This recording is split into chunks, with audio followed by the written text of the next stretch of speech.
Hi, welcome to the show. Yeah, so we got some viewers here. How good is that? You know what's weird? We're not friends on Facebook. Mm. I was trying to tag you. Really?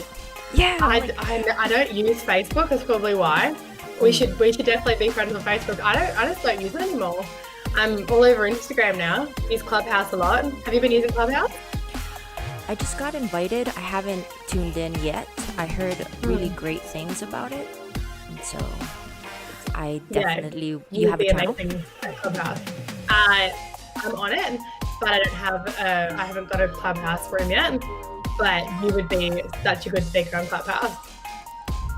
I heard people are getting a lot of followers. Like the minute you sign up, and then they get like 50,000 followers pretty quickly in Clubhouse because Yeah. it's all the hype right now. Yeah, 100%. Yeah, I think it's for anyone that their communication style is voice, like podcasting, everything that you do is just like the perfect platform for you. It's a good it's a change, isn't it? Because usually you have all these visual apps. You got the Instagram, all photos, and then now it's all about voice. Yeah, I'm excited about that. I understand the hype of it because it's so easy to just like communicate without having to worry about like where you are, the location set up. It's just like you just speak. It's just like a phone call. It's so easy. So I do love it for the simplicity. It's almost just like taking it right back to the basics. I remember those days. You remember those telephones? Yeah, Just calling people. those things that used to pick up. The voicemails. Yeah, you get voicemails now, and I'm just like, I'll listen to that next year. Yeah, I have a lot of voicemails, but a lot of them are robocalls. What's the robocall? It's just robots calling you, and they're pretending to be the Oh, FBI and these crazy like I spammers. hate that. Hate that. All right, we got. And there we go. Woo-hoo. So, how can you become an entrepreneur without an idea? Let's get it.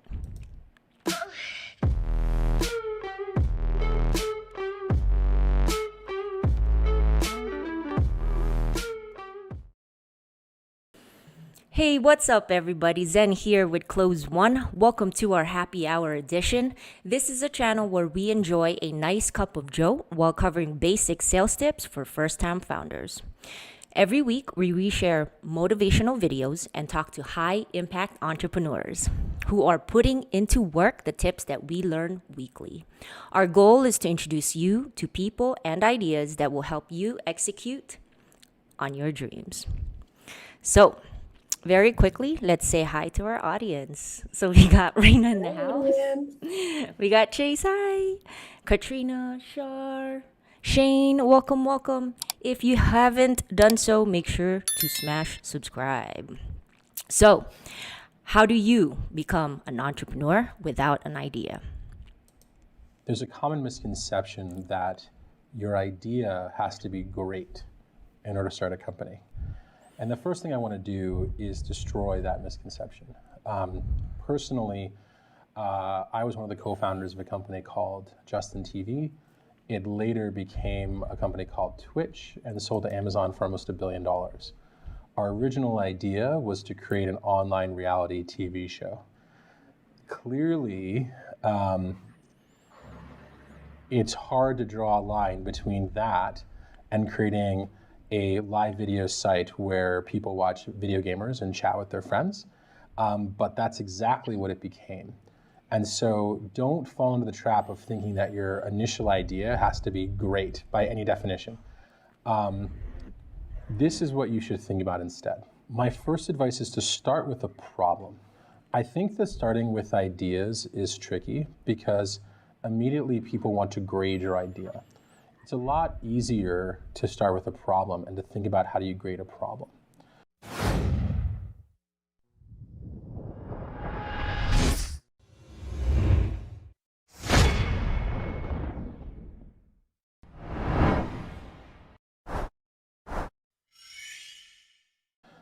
When you think about a problem, you should be asking yourself, do I have any relationship with this problem personally? Is this a problem that I have? Is it a problem that my friends have? Is it a problem my family has? Is it a problem that exists with work?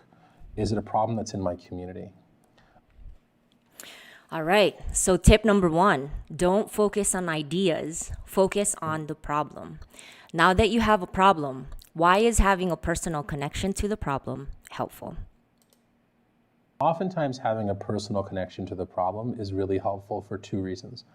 One, you can tell whether the solution is even within the ballpark of solving the problem because you've got some connection with the problem. And 2, when you're feeling discouraged and the solutions that you're building aren't working, you still have some personal connection to the problem that sees you through until you find a solution that does work. So that's the first place I would start, thinking about problems. And I think a lot of people keep little idea books with startup ideas. I think they'd have a lot more success if they kept little problem books and wrote down notes on the problems that they encounter on a daily basis or that their friends complain about, their family complain about.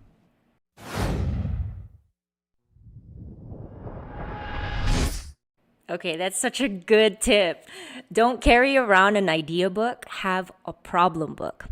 What else can we do now that we have a problem that we are dying to solve? Another interesting thing to do when you're starting to think about problems is to brainstorm with friends.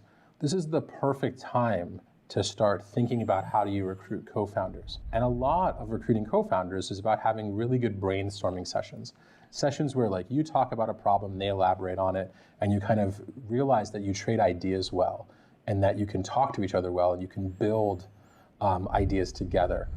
And so I really advise when you're doing this thinking about problem, do it with some friends that you might want to create a startup with one day.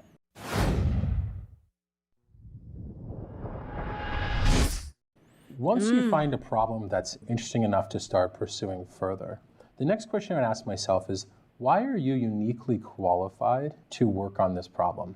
Now, by qualified, I don't mean in the classical resume sense, like, oh, you've had 25 years experience in this area or something like that. But what I do mean is that, like, is there some angle on the problem that you understand that you don't think others understand? Is there some way of attacking the problem? Is there some perspective on the problem? Is there some personal experience with the problem that you have that you don't feel is generally used or understood in other solutions to the problem? In this phase, it's often helpful if you're solving a common problem to look at some of the people who've tried to solve the problem before, look at some of the products that are trying to solve the problem or have failed to solve the problem, just so you can get a basic understanding of what other people thought their unique insight was and whether it was the same or different than yours. This is kind of your gut check. Hey, is this a right fit for me? Yeah, that's pretty much what we do on the show on a weekly basis. We brainstorm with our friends. We try to have that gut check. But now that you have a unique understanding on how to solve a specific problem that's close to your heart, how do you get started? The next step is to start thinking about how do you want to build your MVP, your minimum viable product. What's the first product? What's the first solution you're going to build and release to your users to see if maybe you can try to help them solve this problem? The most important thing to think about your MVP is don't fall in love with it. Your MVP is most likely not going to solve the problem or is going to solve the problem very poorly. And really, it's the first step in the learning process of whether the problem is solvable at all, let alone whether you can solve it. A lot of people fall in love with their product and are not in love with their problem or their customer. I advise the opposite. Be in love with your problem, be in love with the customer, and treat your product in a way that it can change, it can develop, it can improve. Don't be too in love with your initial product. The most important thing to not fall too in love with the initial product is to release it quickly. Oftentimes an MVP can be built and released in days or weeks. It's not going to be perfect, it might not be something you're proud of, but it can be the beginning of learning about whether or not you can actually solve the problem.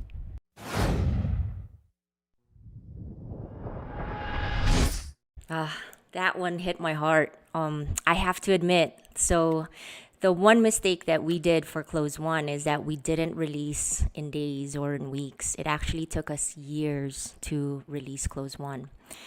But what else can we consider? The last thing I would consider once you have an MVP is be very careful who your initial users are. I actually believe that your initial users should almost be handpicked. But certainly you should have a strong opinion about who your initial customer is. And you shouldn't try to solve this problem for someone who, one, isn't willing to try a startup, or two, the problem you're trying to solve is not a really important problem in their life. So your goal here with your MVP is not to see how many people want to use your product. It's to see whether if for any group of people, does this actually solve the problem? For any group of your customers, does this actually solve the problem that you're trying to solve? And so the best startups actually very heavily filter the people who are able to use the initial product and make sure that they're the right type of initial customer.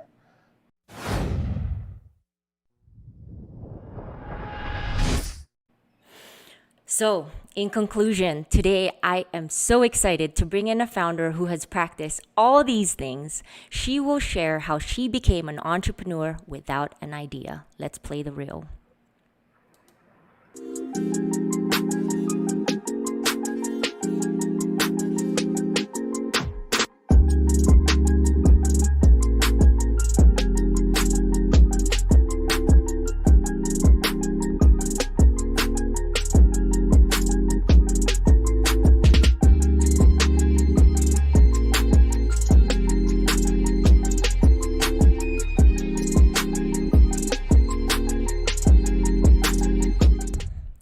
She is passionate about the hospitality industry, and she is changing the way people discover restaurants. In 2018, she won the Launch Festival in Sydney, Australia. She was accepted to Launch Accelerator and raised a pre-seed round of $100,000 from Jason Calacanis. She started her entrepreneurship journey on Instagram at Crave New Castle, which she grew to over 50,000 followers. From there, she grew Crave New Media to a boutique digital marketing agency. As the founder and CEO of Eatsee, her goal is to help foodies around the world eat with their eyes. Please help me welcome Jessica Koncz. All right, let's do this right. It's so good to see you again. Last time was in San Francisco. It's been a while, hasn't it? What is it? A year or maybe 2 years from now? Yeah. I think it feels like a lifetime. Yeah, 2018. Yeah. All right. So last week we brought in a digital design agency founder from Silicon Valley. The reason is to help people how to learn how to start a digital design business. But what if you don't have an idea? That's why I brought you in. And so I want to start there. Let's talk about how you got started. Let's talk about your origins and take it away. Yeah, so I definitely think that I fell into business. I sometimes say that I just had no idea what I was doing until I realized I was running a business. And that was where I started the agency. So I'm a massive foodie. I just used to go out and take photos of food that I did at restaurants, and then I'd post it on Instagram. And I just started thinking to myself one day, why is it that when I'm trying to find a restaurant, the only way to discover it is by reading reviews?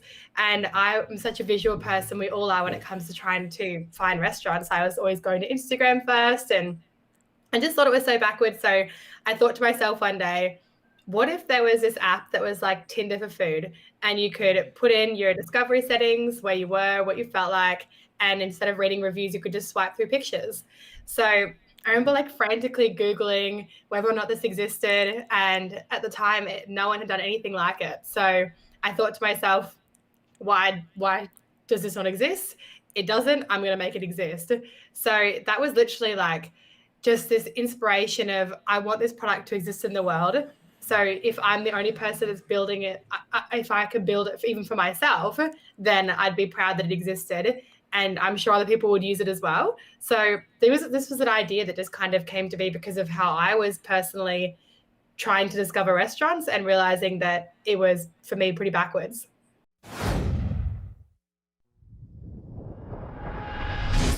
Yeah, I started my career at Yelp, and so everything was all about reviews. I kind of got trained writing reviews. Well, actually, I never really wrote reviews back then, only after Yelp. But I do get this I get your point. It was all about like Yelp, trying to see which restaurants were credible, and then I would go and check out those restaurants.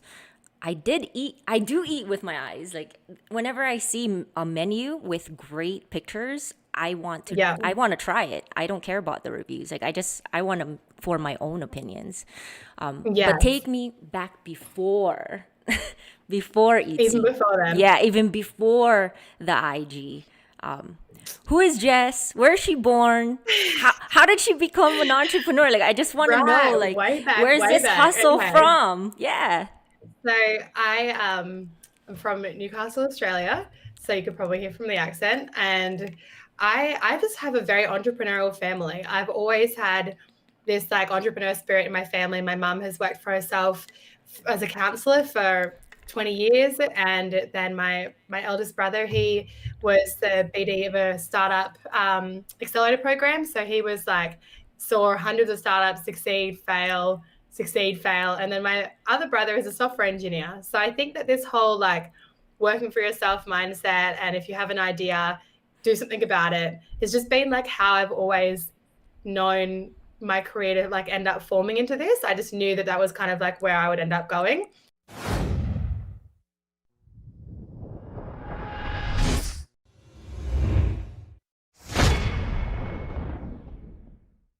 I didn't want to go to university. I had no idea what I wanted to do with my life when I was that age. So I just had this love for hospitality. I kept working in hospitality until I had this idea to go off and be in startup land. And now my life is completely different to what it was before. But yeah, I didn't go down the traditional route of university or anything like that.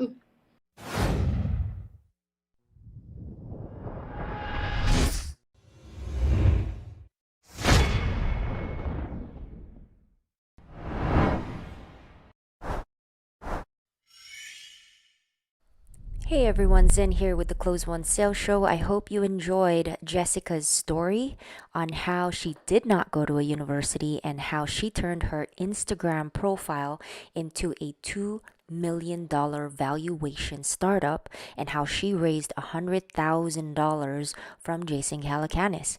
Next week, we will dive deep into exactly how she turned her Instagram profile into a $100,000 investment.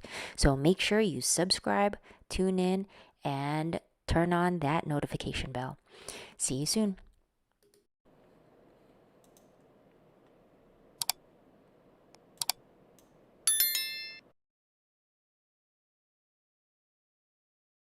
If you don't know what problem you want to solve, if you don't know what kind of entrepreneur you want to be, then go work for someone, go get a job and be an intrapreneur.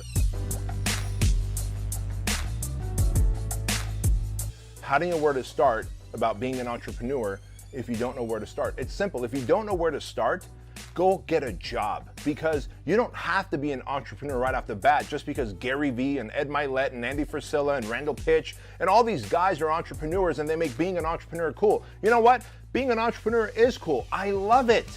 I love it. I love waking up knowing that the world is going to give me a lot of problems, and those problems are things that I can solve in exchange for money that I'm going to be given. Like, I'm a problem solver. Like, all those guys I mentioned are problem solvers. But if you don't know what problem you want to solve, if you don't know what kind of entrepreneur you want to be, then go work for someone. Go get a job and be an intrapreneur. Here's what I mean.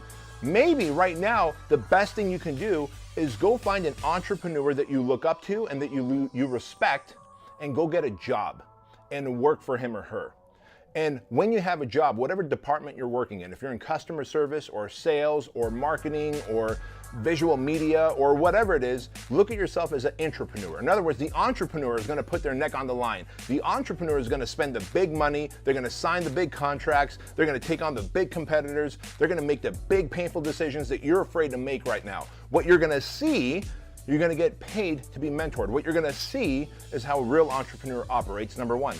Number two, whether you're in the support department or marketing department or customer service department, act like you're an intrapreneur. In that department, figure out ways to make more money. If someone calls and says, look, my software is fritzing out, I want help fixing it, and you are software support and you fix their software problems, and they go, thank you, it works, don't just hang up.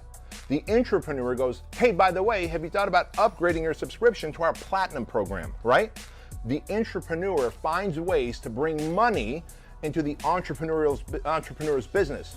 And if you can find ways to bring money into the entrepreneur's business, the entrepreneur is going to start mentoring you more, guiding you along, and possibly even becoming a business partner with you one day.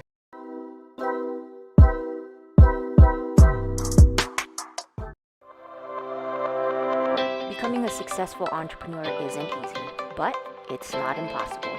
Subscribe to my channel today, and together, let's figure out how to grow.